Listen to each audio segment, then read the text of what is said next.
So thanks for coming out.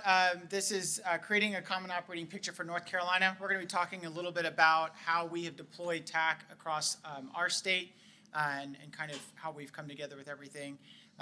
Just a quick agenda. We're going to do some quick intros of who we are. We'll talk a little bit about the history of TAC in North Carolina, how we've done some of our server adoption, a bit about events and some of the adopting agencies and some of the different integrations and customizations we've done, and how we've been able to put those together. So I want to start with some introductions. Charles, if you go first. Hi, my name is Charles Laird. I work for the state of North Carolina in a program called the First Responder Emerging Technologies Program.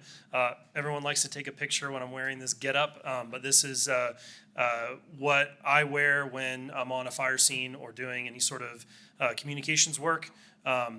And plus it just looks really cool. So I'm testing out some headphones. But my background is the fire service. I've been in the fire service 17 years. I spent 4 years at our state emergency management agency, most as a search and rescue coordinator, which is where I met Cory and Matthew Mosey. And I am one of the guys that are running the TAC server for North Carolina.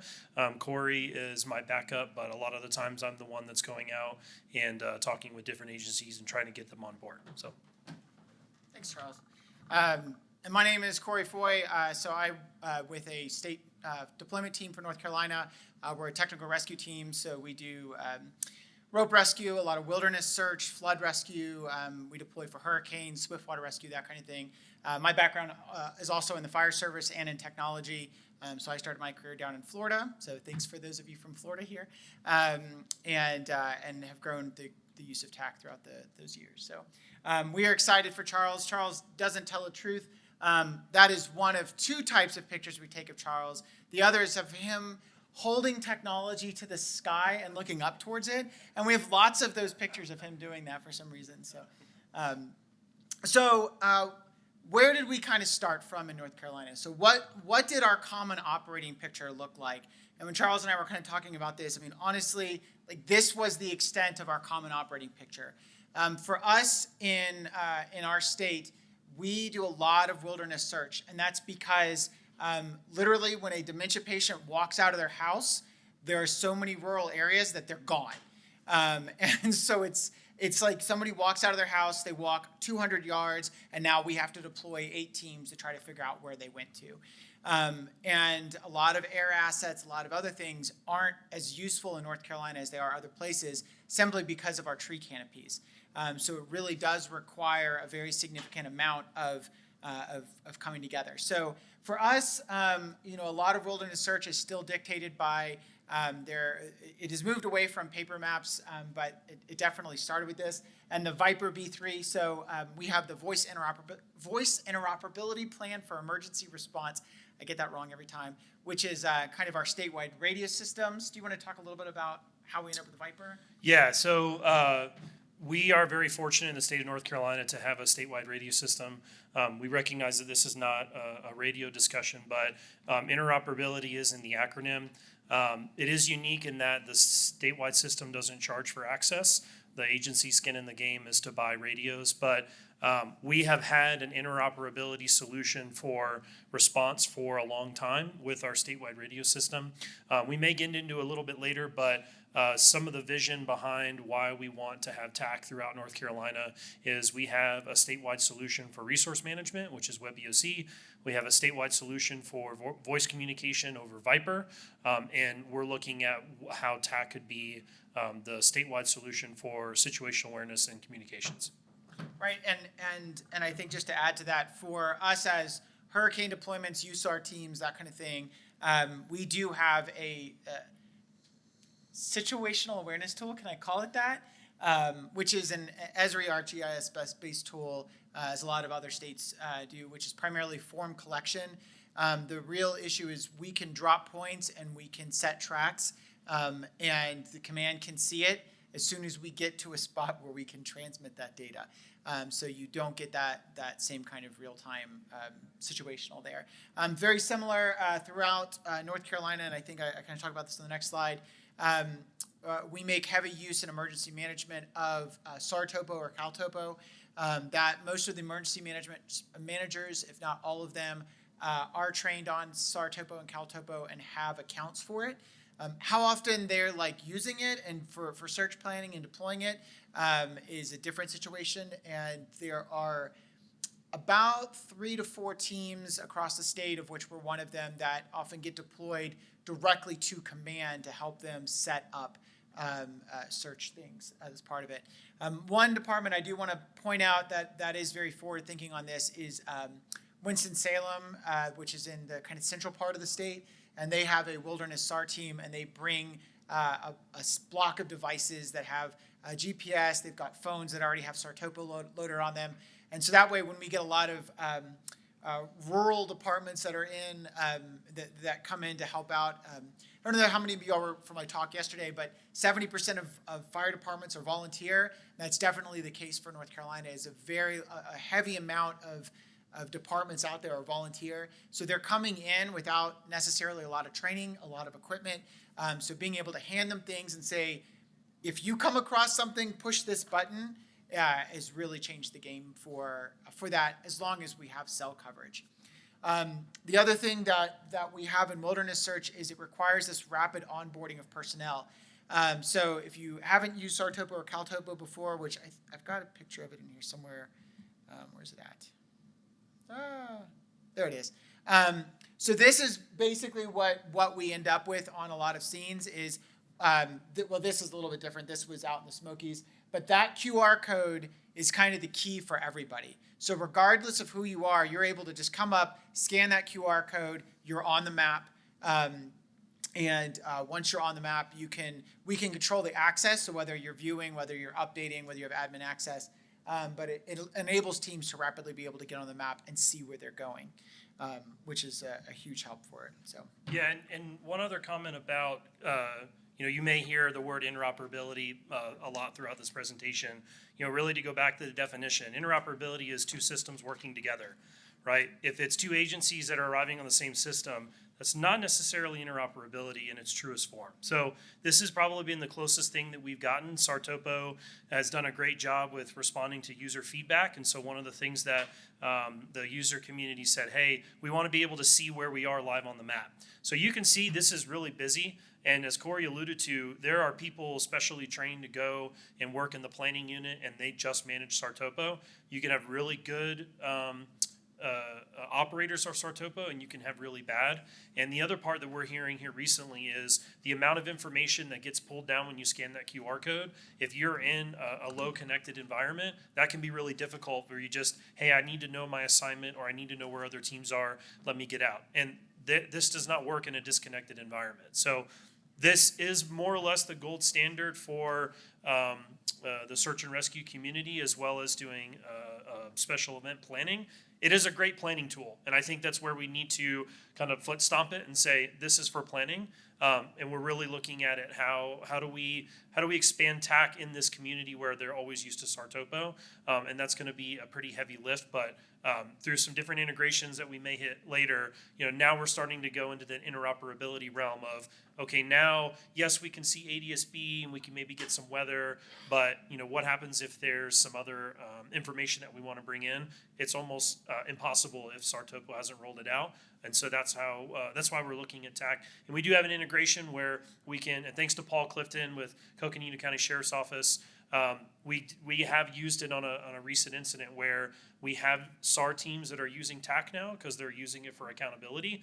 The other piece of this is when teams are responding to an incident, if they don't know what that map code is, then they're not on the map, right? So from a team tracking perspective, they don't really get that until they arrive at the incident command post. And so we have several SAR teams now that are using TAC as their accountability tool as their teams are going to and from an event.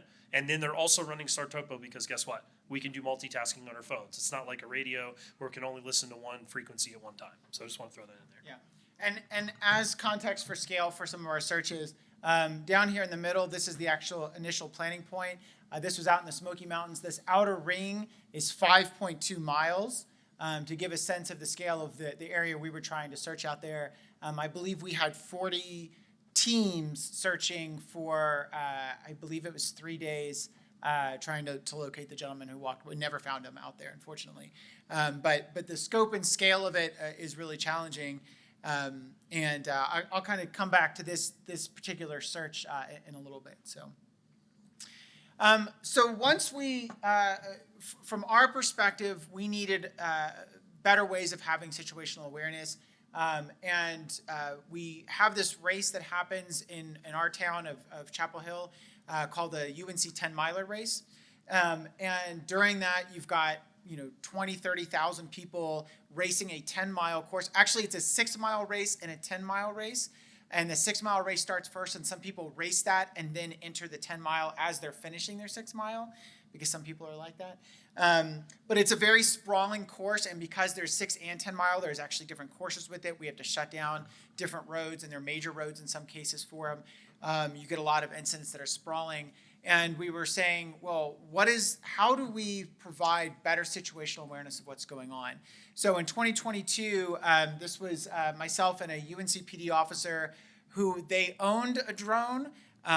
They owned a, what was the big DJI drone? The M300, I believe it was. So they owned an M300, but they never flew it. And I drugged them out there, and I was like, we're going to put this in the air, and I've got a DJI M2, and we're going to fly this, and we're going to put it out there. And so we were like, great, let's launch this. And what we wanted to do was be able to stream back to command what was happening. So we were on our Viper radios. We were communicating with a point of command, and one of the devices was streaming to a private YouTube channel. And one of them was streaming over a video capture dongle to a Zoom meeting. And that's how we were presenting things. I believe that's what this next, but that's how we were presenting things to command post. And honestly, to them, it was mind-blowing to be able to see, like, hey, what's happening with this? And now we've got live video streams coming from drones of what's happening on the race course. And it was really a game changer for them. Go ahead. Yeah, and really kind of before we get into the meat and potatoes, the really quick origin story is my boss introduced me to Dave Zader in 2019, and he's the one that told me about TAC, so there's a lot of people connected back to Dave Zader. And I don't remember how I met AJ, but I met him somehow, and himself and Lek and many others have really helped us along. So COVID hit, I'm sitting in my office, we were all sent home, and all I'm doing is TAC all the time. I've got phones that I found, and all I'm doing is just crawling through it and trying to learn all about it. And so joining the ATAC Slack group, finally meeting some of the different folks in the community and really kind of learning everything about it really helped accelerate it. And another huge shout out to Mike Tigan with the FBI. I found out that they had a public safety server.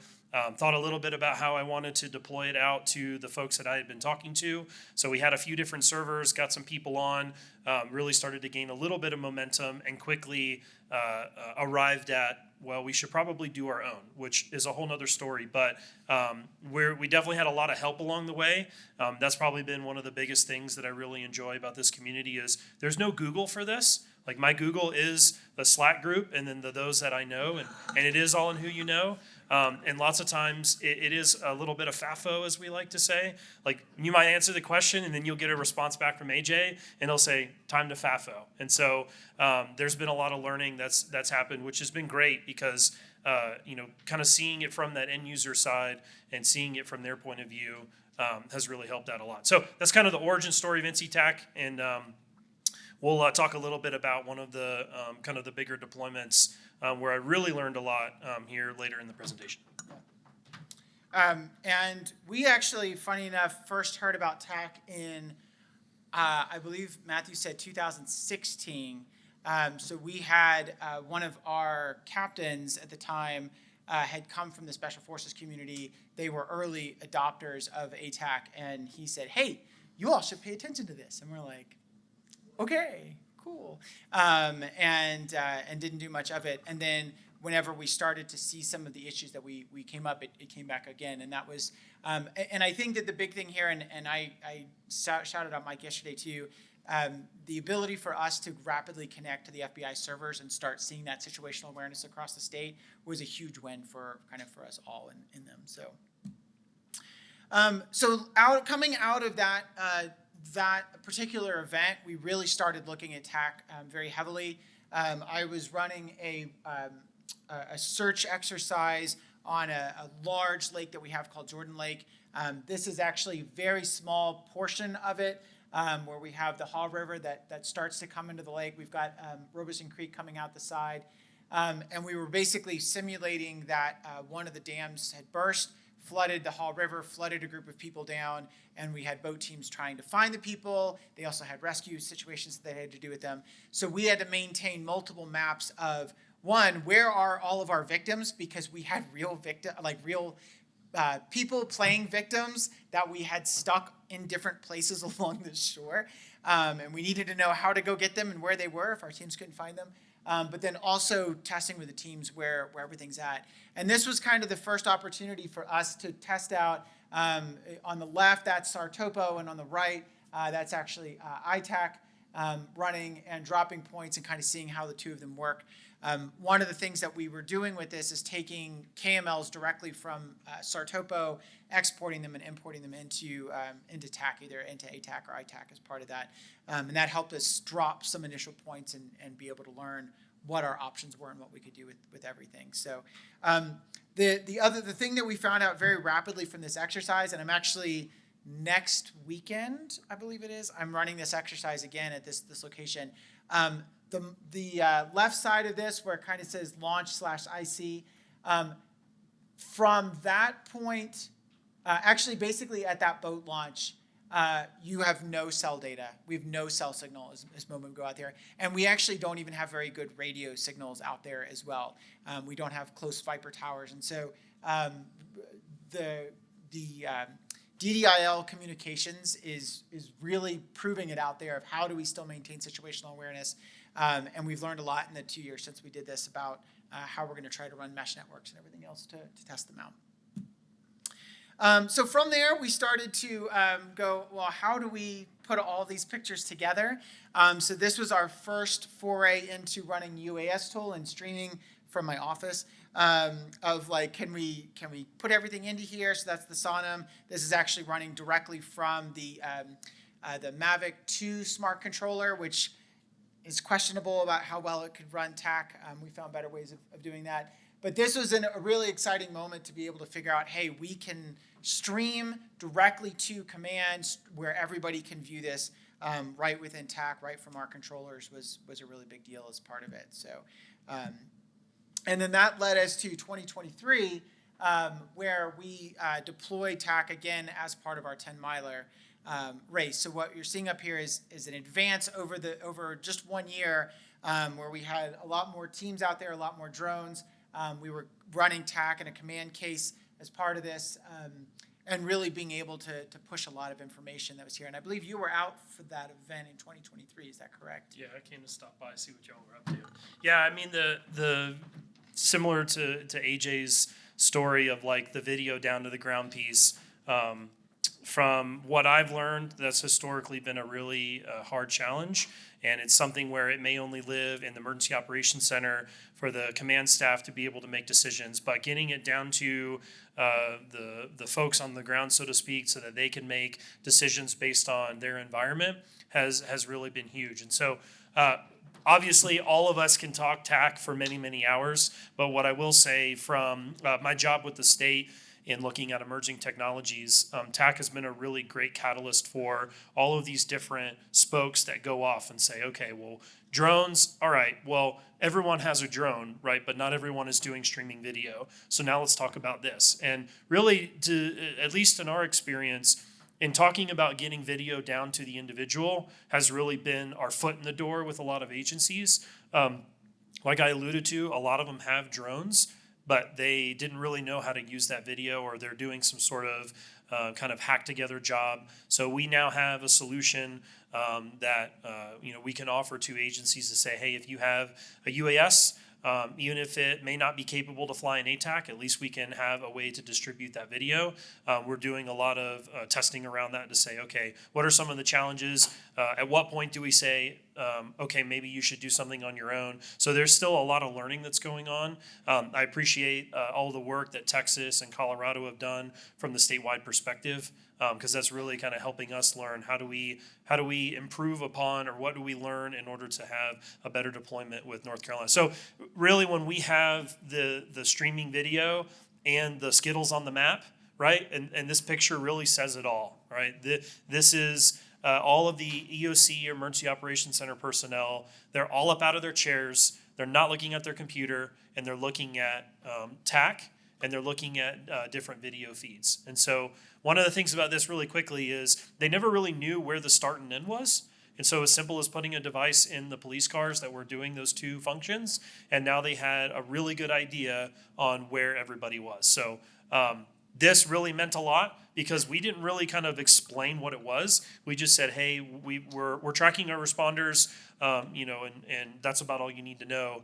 And we just kind of gently put it up there, and they just migrated on their own. Like all of a sudden I looked up and everybody's standing up there looking at the maps. Yeah, and I want to give a shout out to Matthew, who couldn't stay for this event, but Matthew Mosey, who's our chief of our agency and also works for UNC, has done a tremendous amount of work of overlaying the maps, of getting the agencies involved in a lot of this, of connecting these different cameras and things like that. So it was a big deal.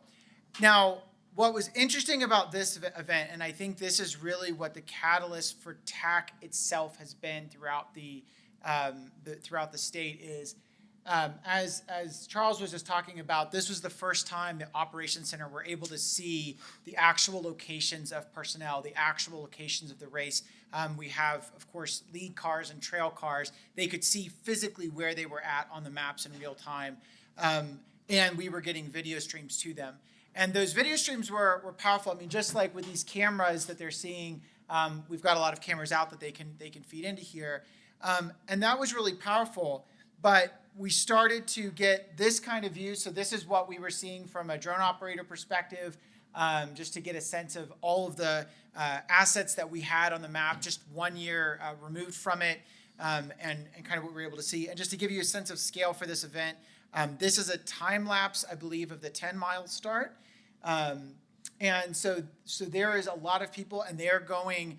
Again, this is a huge sprawling race car. This isn't like a 1 mile race where they just go around 10 times. They're actually traveling all across campus, all across Chapel Hill, and then returning back to everything as part of it. But this, I believe it's this next slide.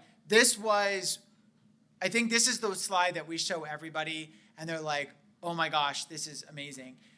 So we had a collapsed runner. We could geolocate where the 911 call was coming in at. So kind of if you see this red diamond, that's here. So Matthew, running EMS Ops and Command, was able to drop a point on there. We can see the real-time location of a UNC police officer who has arrived on there. We've got our EMS units responding and our fire units responding. And this is, if you've never seen UAS Tools augmented reality, or just the augmented reality video feeds in TAC, that's what this is. So we're seeing this overlaid on our video stream. So as a drone operator, we can help radio in and guide in where people are at, but we don't even necessarily have to do that, because if those responders have TAC, they can also see that viewpoint and be able to guide themselves in if they needed to as part of it. And this, to me, this is the fundamental difference between a drone solution where you've got streaming video and a TAC integrated video drone solution. So there are definitely drone solutions that are out there that are great about providing video streams. When we can integrate together the situational awareness like this, it is a game changer, especially for these larger scale events. Oh yeah. So yeah, and so then shortly after that, that's kind of what led us. So we had all of this wonderful success in 2023, and then we got deployed to the Smokies for this search over here. And it was like, we lost all of it, right? We go out here and we were handed this paper map on the left. So they were like, here's your search area, and here's a QR code you can scan. And then my team, so I had a team of 5 people. We were out so these are the red area that you're seeing was a search that we had. It's called a manway, so it's an old trail that is completely overgrown. I believe that there was about 1,800 feet of elevation from our start to our endpoint. That was through there. We were basically hacking through stuff with machetes to try to look through it. We got about to this halfway point right here, maybe just a little bit further, and my lieutenant, who was maybe like 20 yards behind me, heard something.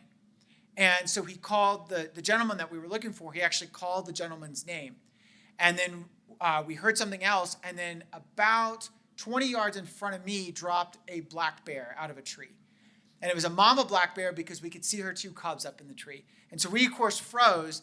And at this point, we have no cell data signal because we're right in the middle of the Smokies. We've got nothing out there. We've got incredibly spotty radio systems, and we're staring face to face with a bear looking at us. And black bears aren't as bad as the brown bears. I'm well aware of that. But when it's a mom bear with cubs in the spring, it's a whole different game.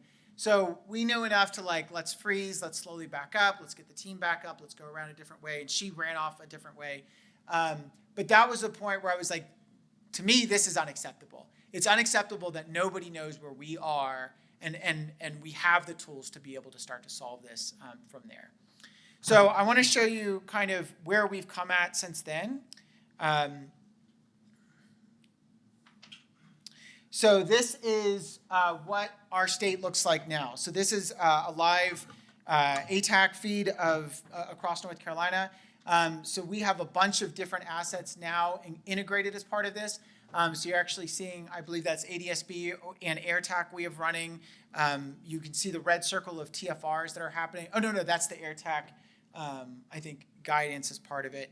And then kind of as we zoom in here, we've got the red triangles and fire are actually pulse point we have integrated. To the left of the map, this is these blue icons, and I probably have some other stuff in here. These are live feeds from our CAD data as part of it. And we've got, and we can actually pull up the call details and everything integrated right as part of our as part of our system here. So the thing I kind of talked about yesterday of the need for a statewide server, people to be able to get access to it, that was the first challenge that we had to overcome. And so I'm gonna let you talk about that, and then I want to talk about the integration stuff. So. Yeah. How we ended up from the FBI server to where we are now. Yeah, I mean, in talking with Mike Teigen, I kind of knew that we would arrive at a point where we would outgrow what Mike had offered us. And like I said before, we're really grateful that he was able to provide that service because we were able to hop on and immediately get situational awareness. But when we started thinking about all these different integrations and wanting to have a little bit more visibility and a little bit more I hate to use the word control, it has a negative connotation, but a little bit more control on how we administer the system. We said, okay, well, we probably need to have our own. I had challenges in my own agency. I work for the state's Department of IT. I was optimistic in that they would just say, yeah, you could have a chunk of our server, no big deal. I believe the quote that I got was $16,000 a year, and AWS quote was like $4,000. Mind you, my program is emerging technology. It's not operational. And so I unfortunately have a lot of emotional investment into this because I really do think that it will save lives. So thankfully we had an agency raise their hand and say, hey, we have some leftover money. This fits what we're trying to do. We'll stand up a server for you. So I had a lot of help. I'm not a programmer or a coder by trade yet. I know a lot more than I did a couple of years ago. But I've had lots of help from my friends and colleagues from all around the country. So this is having our own server has really kind of allowed us to do a lot of this. And in full transparency, you can see that there's not a lot of Skittles on the map, right? I always am a little jealous of Jared and his team from Texas.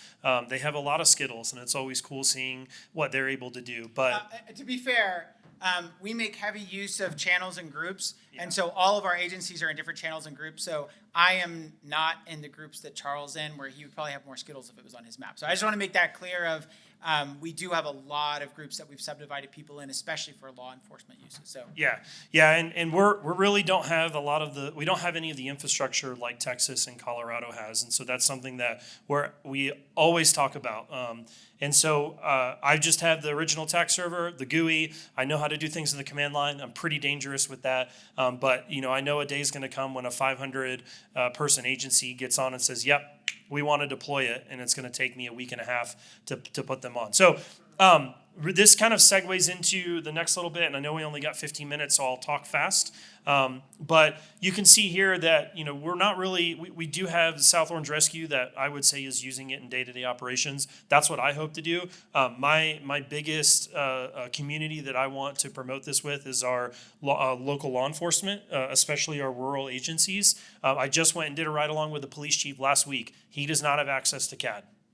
Everyone else in his county does. He does not. So the deputies that are responding to him have no idea where he is. Thankfully, he's got good relationships within the county. I went down, I talked to them. He is going to be the local champion, says, hey, we need this because we need to see where each other is.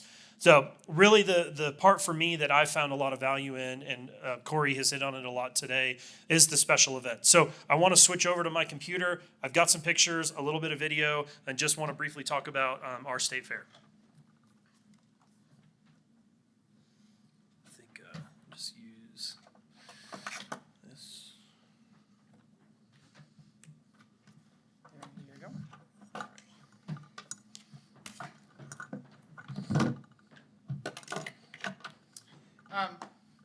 While Charles is setting up real quick, one thing I do want to mention is the level of integrations that we have. Oh, is this not transmitting to you? I don't think you're, oh, there it is. It just came up.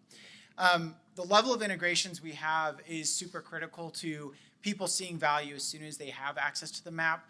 If we have enough time, I do want to show you a little bit about the CAD data, but I want to stress how critical it is for when people come in being able to see whether it's even something as simple as if you're using PulsePoint, using Greg's PulsePoint library and being able to integrate those calls into there. If you've got incident data from your state, even if you have something as simple as the traffic cameras access.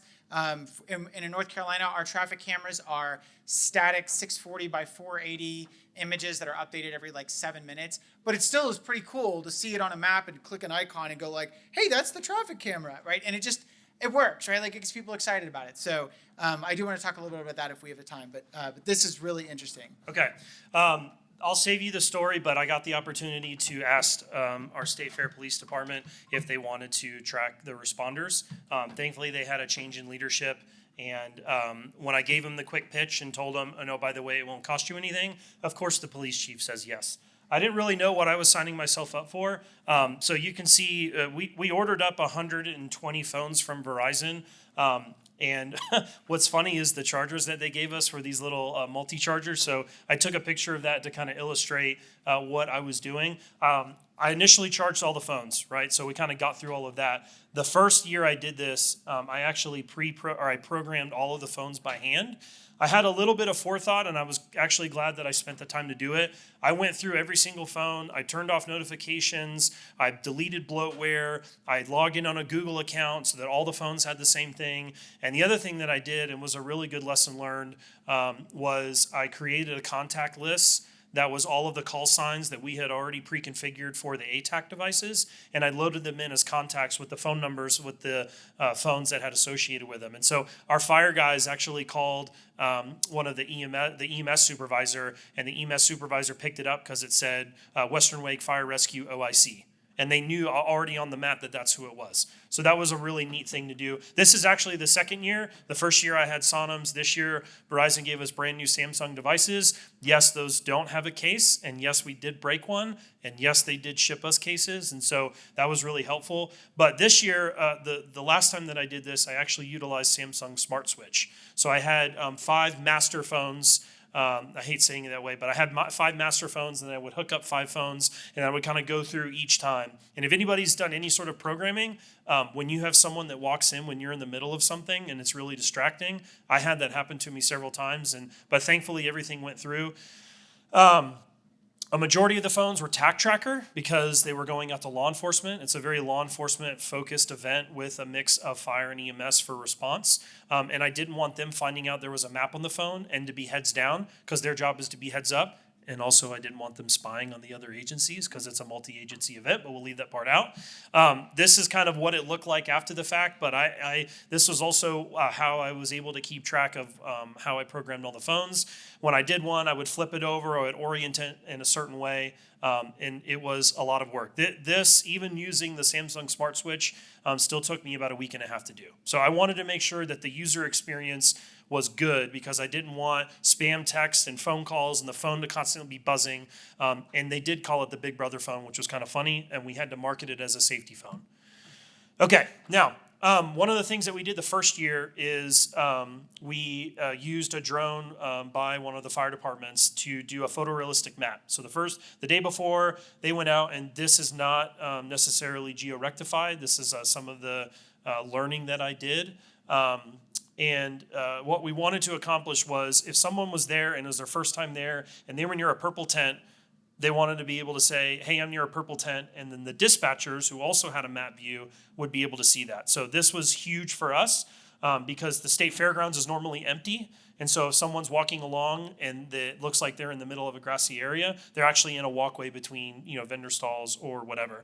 So we did a really easy color convention: blue's LE, red's fire, green's EMS. White was the state fair police or state fair staff. Some of them were sworn, some of them were not sworn. They were like more or less security staff. So we had a really good way of easily distinguishing who was who. So kind of leading into, this is the second year that we did this. Unfortunately, we couldn't make it work where we had UAS on kind of hot standby or being able to fly around due to just some politics, so to speak.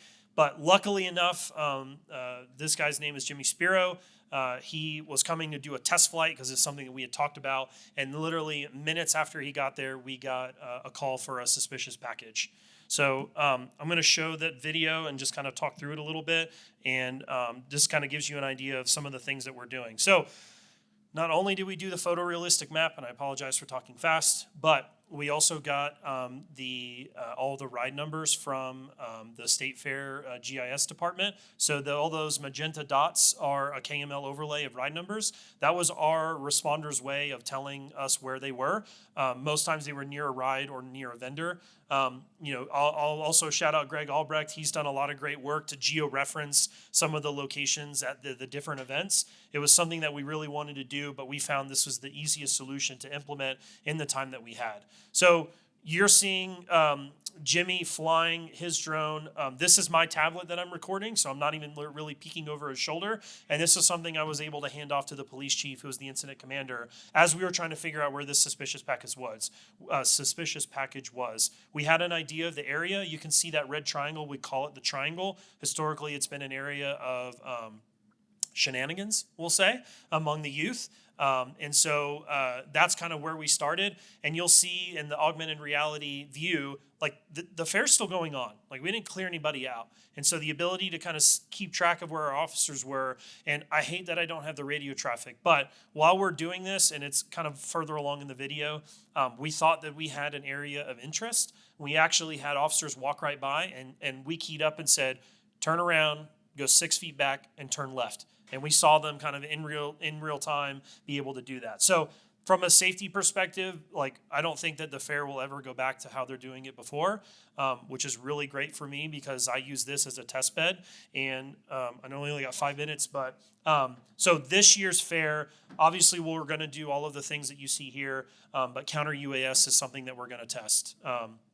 I hope to have in time one of Greg's solutions to be able to do that. There's another a guy named Joe Austin in our community. He makes what's called the Edge Scout. So I kind of look at that as a non-body UAS detector. And then Greg's solution, we're going to set up at the highest point in the fair to be able to capture the whole 150 acres of the fairground.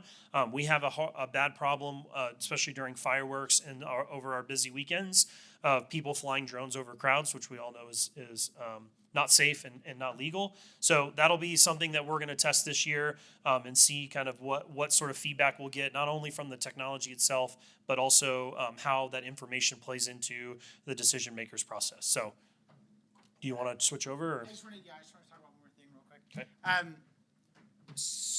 You don't have page track on here.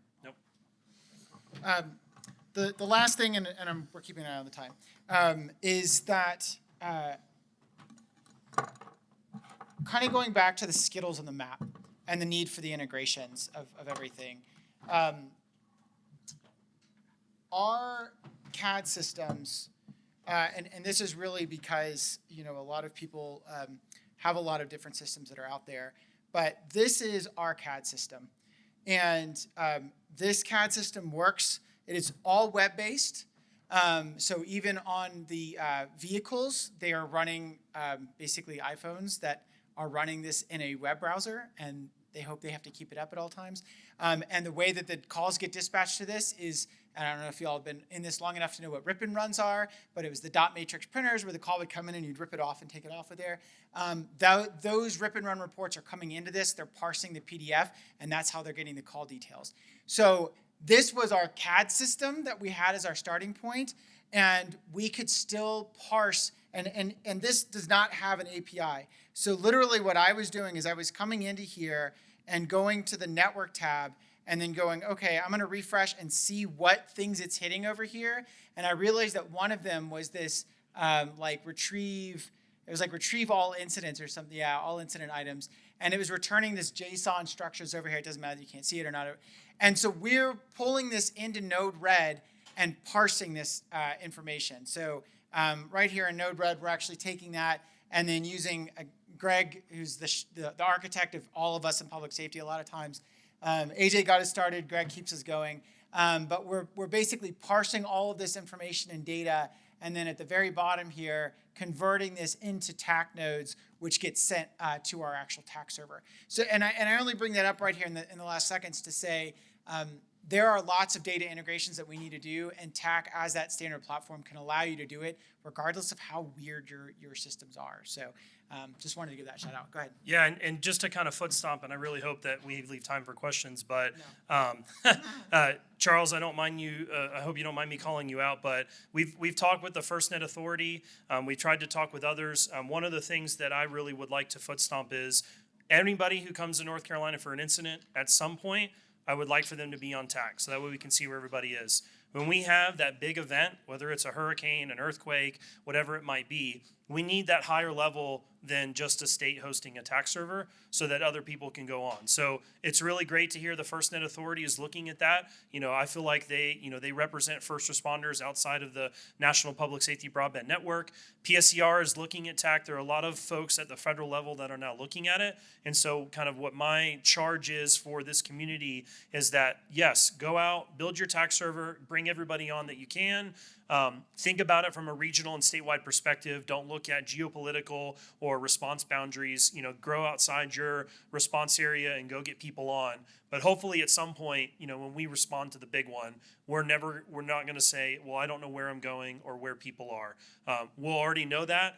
We have a lot of other interoperability challenges that we've solved and we continue to solve. But I hope that in the future that we'll all land here on TAC and that we'll all be safe in the long run. And CAD is not the answer. Thanks. Thank you. Thank you all very much. Okay, 5 seconds left. Any questions? Question. Yes. The COBs at the second map, they run the desk commissions, defense support authorities. It's normally for hurricanes. So there's always a logistics battalion that's on the call, Department of Homeland Defense, Homeland Security, and other agencies to be the on-call DOD SOMA asset.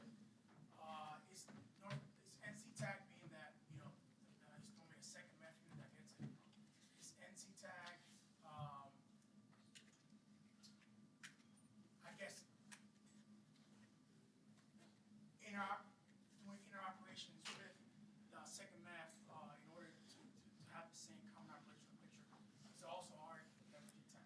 Yeah, there's nothing right now. I have done 2 federations, one with the FBI to support our folks that work with FBI Charlotte, and then I also did a federation with my fire department tax server just to go through that. So I think I'm all about federation, and I think all of us should be. And so if that's something that would be a possibility, I know how to do it now, and we can definitely talk.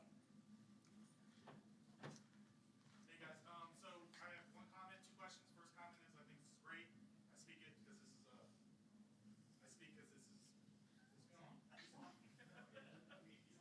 Can I keep going? But yeah, this is it's great because my home state and stuff like that. So my two questions are, there we go. Have you guys, pushed this down to like Fayetteville? They have a lot of events down there and stuff like that. So I'm more curious about that, as well as Charlotte, for NFL games and stuff like that. I don't know if they're using TAC. The games that I go to, I don't see anybody running with any phones or anything like that. But I think I'm not sure how much you guys have expanded, but. So I'm just kind of curious, how far you guys have expanded. And then, sorry, my second question was, do you guys run WinTAC, a desktop TAC application, and what plugins, if any, that you guys run? Yeah, so answer the first question is, I actually just met Hank yesterday, and now you're from Cumberland County, so the answer is, sounds like it will be down there. It's just a matter of, get everyone set up. We do user-based certs, and then it's just me as far as from the state employee perspective. So I am trying to get out as much as I can, but I think the more people that get on and they kind of spread it amongst themselves, if I get an email, I can easily send a spreadsheet. I get usernames and emails, and then we can go from there. The answer to your second question is that's up to you. I just provide the infrastructure. We point everyone to tac.gov to go use their email. If there's an issue with that, we'll sort through that, but I haven't encountered that yet. So. Gotcha. All right. And like I said, any plugins do you guys use? On WinTAC, just data sync, weather report, just the ones that they offer. But, most of the times we're using it on mobile devices. Okay. As a developer, that was just more curiosity as well. Okay. Too. So, thanks, Gotcha. guys. Yep. Thank you. All right. Thank you.